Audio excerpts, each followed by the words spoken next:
Welcome to Entrepreneurs on Fuego, where entrepreneurs get naked. But unfortunately, we have... No, not yet, brother. No, I was going to say we just have too many colors. Man, I'm with my man, Martin Garcia. Yes, sir. The social media king. I don't know that there's anybody here in Phoenix that does social media like you do social media. And I don't say that, again, gratuitously. I mean, you are the social media king. Tell us about exactly what you do. We're here at the office pile. Martin Garcia, social media king. Tell us, man. Yeah, so what we do, we have a company called Reach for Greatness Media. I run it with my wife, Sean Leah. And we really take people's brands and give them an online presence. So often we've got a lot of people that are like, let's say, like no offense, like your age. Yeah. What do you mean, no offense? No what offense. the fuck do you mean? Some people get offended. How old do you think I am? You got to be like, for me, like 45 to 55. That's what I'm guessing. That's your age range. That's my age range. Yeah, but I'm not going to tell you exactly how old I am. Exactly. All right. So I'm giving them 45 to 55. No offense. There it is. No offense, but it's just like a lot of the times we're like, you're afraid of it, or your generation, you're afraid of this thing, and they're like, well, it's taking away like my ability to interact with people. It's, okay, let me parenthesize because it's absolutely true. I did not start using Facebook myself until probably this year, early this year, because I'm like, fuck it, what am I going to go to Facebook? What am I going to like? I mean, what do I care to find out about what other people are having for lunch? What do I care? Yeah. And so a lot of people think that like we're on social media to do these things that are like, oh, it's just on the internet. We don't really interact with each other. It's not actual social anymore. Yeah.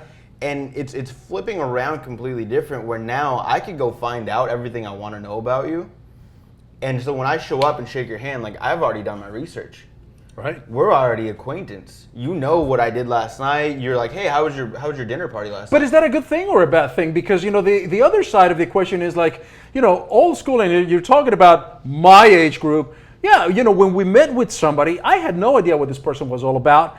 And that was very intriguing. That way I learned about you. For instance, this interview right now, I have no idea about your brand. I did not do any research about you or anything because I want to find out exactly who you are, what you do, what moves you, what drives you.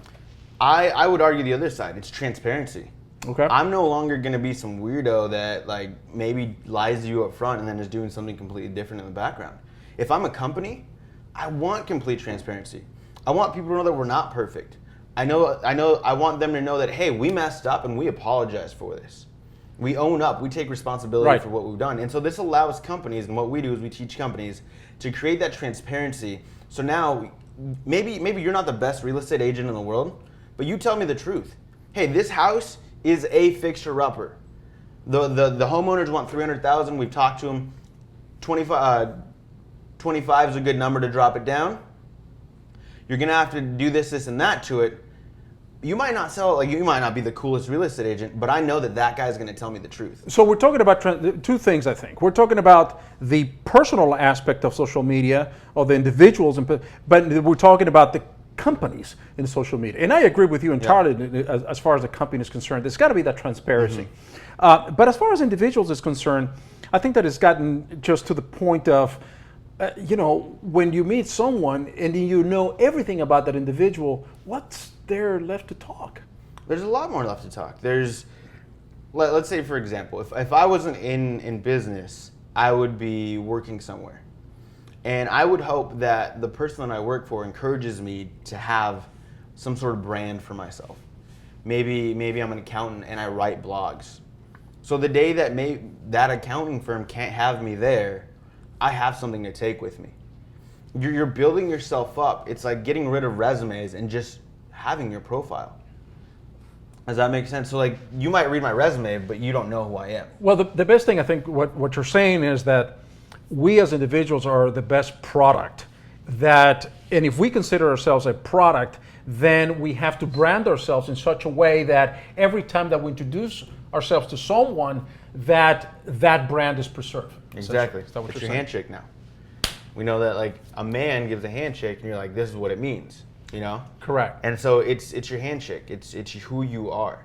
And so what is that your company does specifically for someone or a company, if you will, that is starting out it has a social media footprint, perhaps, but you that wants to explode that social media. Oh, perfect. The first thing we tell them is social media is a marathon, not a sprint. You're not. I'm not here to jump on social media this week to get 20,000 clients next week. Okay, because that would be mean. I'm like all fucked Yeah. up. I'm like, okay, so you're good, right? You're good. So you're gonna make. I'm gonna double up my membership in a week. Yeah, that's not it. That's No. not it. The first thing, it is not a marathon. It's not a sprint. It's a marathon. All right. Secondly, it's How long of a marathon? Because I have a limited patience. Is it a 3-month marathon? Is it a 6-month marathon? How long do you intend to be in business?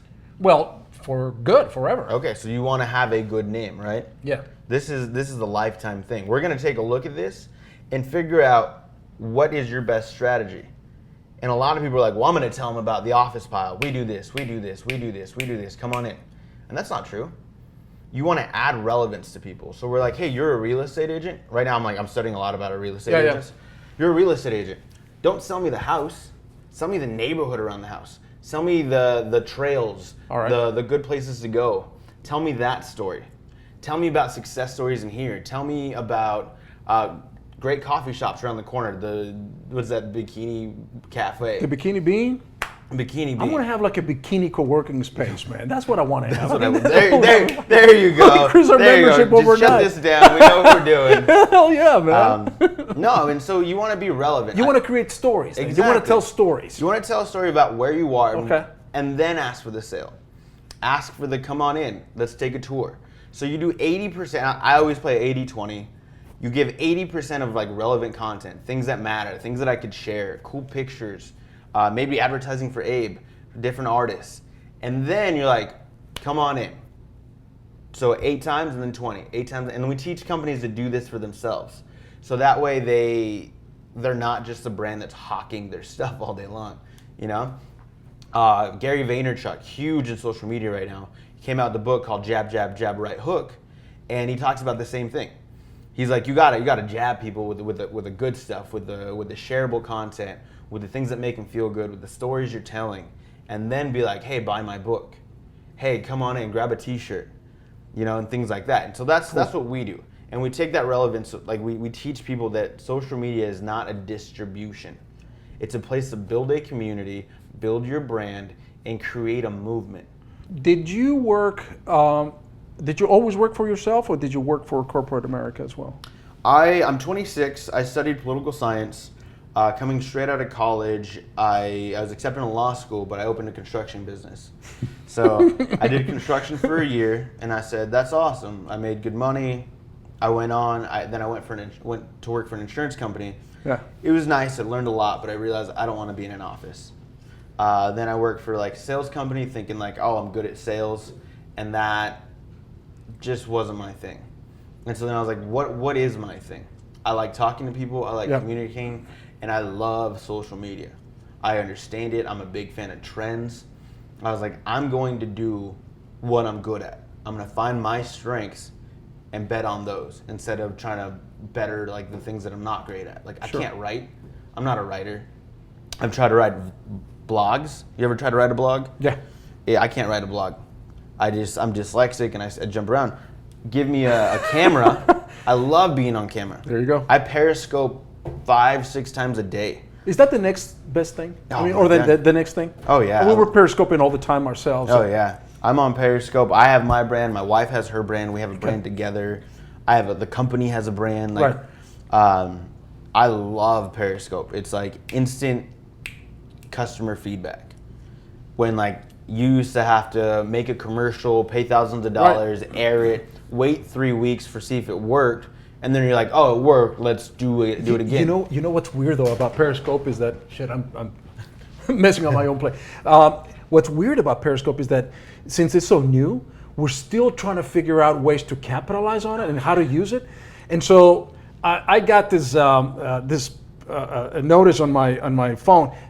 Mayor Stanton is on Periscope, is opening up something or another. Mm-hmm. And all right, that sounded, I don't know if it interesting. I was just curious more than interesting.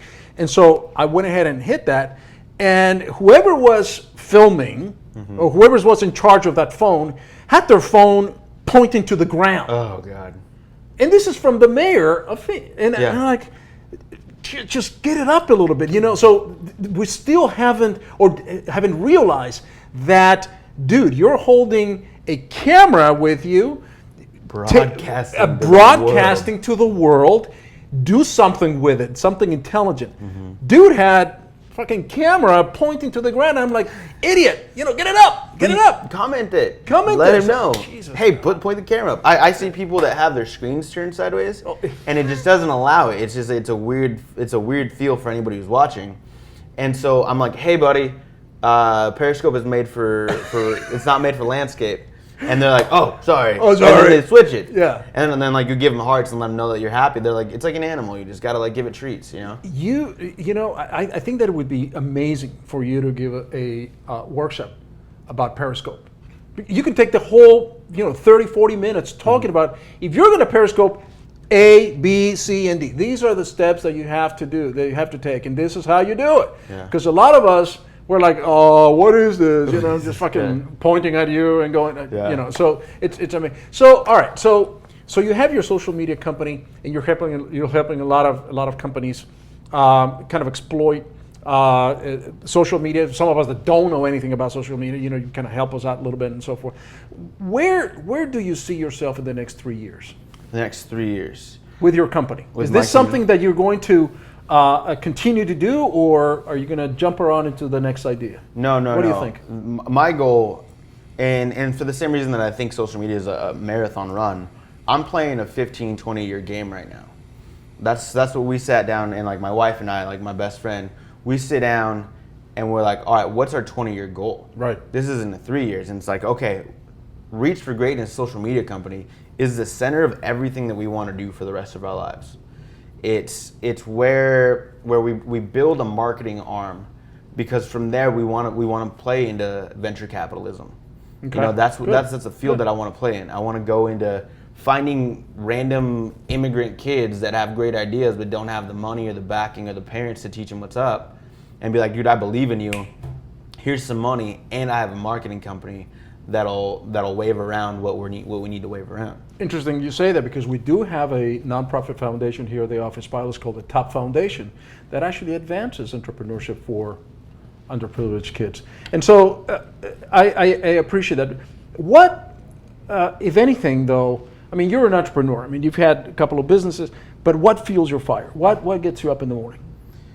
My end goal. I think if you don't have a why and you don't have it plastered across your house everywhere you go. I've got my affirmations written down. Can't see them right now. I've got my affirmations written down. Everything about my life revolves around my end goal, which is a billionaire by the year 2030. There you go. And that's my number. We've got it. I think it's September 20th, and that's the date. That's what we're fighting for, and we got it broken down. Like, if that's what gets me up in the morning. My end goal. I tell you what, and that is inspiring. That makes my fire, go. That fuels my fire, because if you surround yourself with successful people, you have a better chance of becoming successful. If you surround yourself with losers, you will be a loser, period. Or negative people, you will be negative. If you get a lot of people going, no, I don't think that you can do it, blah, blah, blah, blah, you're going to start thinking that way negatively. But if you surround yourself with people that say, you know what, amazing idea, or tweak it this way, etc., then you'll start thinking successful. You start thinking like an entrepreneur. And this is what the show is all about. Yeah. It's about finding people such as yourself to make sure that the people that are listening to this broadcast, that are watching the broadcast, Martin Garcia, they are going to go, you know what, I can do what he is doing, and inspire somebody to do it. Yeah, that's what it's all about. Yeah, man, that's what it's all about. So you have a phenomenal a product. You have a phenomenal way of teaching a lot of us. What did you call me? The fucking 45 to 55. 45 to 55-year-old crowd. I'm serious. We don't know shit about this thing, but we think we know. But I realize the potential and the power of it. Mm-hmm. And if we're not on board social media, it ain't going to work out, man. It ain't going to work out. Things fly over here, man. Oh, yeah. For being a guest on our show today. Look at this. Look at that. Look at that art. Look at that art. This is the Office Pile t-shirt. This was made by Pablo Luna, I think. He's one of just a phenomenal artist who's got just a beautiful mural downstairs We're right here at the Attico Galleria here at the Office Pal with Martin Garcia. My man, there we go. Snapchat with me. There we go. There we go. This is for you, my brother. Perfect. Look, you are here at the Office Pile. People that want to know about you, there's a phone number underneath here that is going to appear, and they'll come and see you, man. Awesome. Man. Awesome. Thank you so Not much. too much, man. I appreciate it. Yeah, thanks for having me. We're out.